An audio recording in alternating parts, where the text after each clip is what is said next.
فرو یا بسم الله الرحمن الرحیم ای کی باشه ای بچه السلام علیکم نمزه چطور سوز تنج کار خبر همه طرف تنج خونگی آمد سوز انا شناچا این کلینی نبود انا شناچا بچا انا این کلینی نبود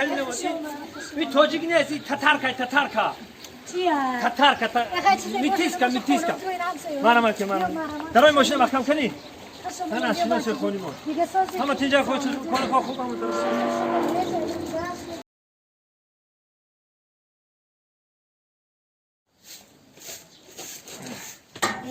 بچه جانی اینجا بیا بچه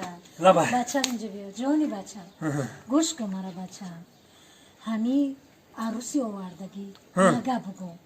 ای دستش یگون کار نمیایه بچه جان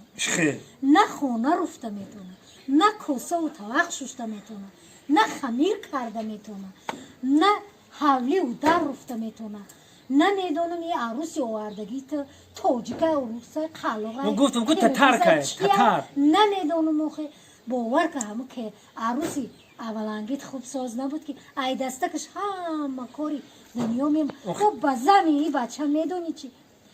آخه گو جوشیده نمیتونه همه کاری دنیا تو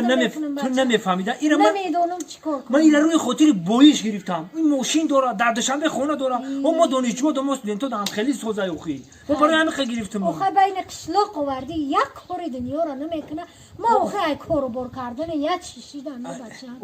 گو جوشیده نمیتونه گفتی او چخه باید زد وای مرا که من پنجم هنر همه کارا میتونم پنجم هنر گفتن کلام نمیدونم وای روس توجیک خلاق بیست تولی همه کار خودم میکنیم کلام نده چی در کاره زنک لا زنک اینجا بیا بیا گوش که زنک خبیره خبیدی سکیره بخواه دریا آقا دیدی گواه میری گواه میجوشی فهمیدی؟ گواه؟ او چم زغزغ کرده است فهمیدی؟ گواه دیدی الان میری؟ او وقت چیز زدی وای مرا که پنجم هنرای گواه جوش نمیتونم تپک کده میتونم برا کو ما ببینم کو برا برا پیش درو تست که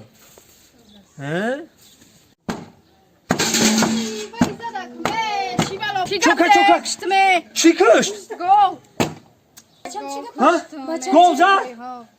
گوزه دایشم میگه گو جوشید رو نگو آخی بچه جون ما گو سحری پوده ده های کرده بودم جوشیده گو پوده ده؟ گو پوده خدا بگیره تطورم گو جوش می او تو بجای گو خر جوشیده ای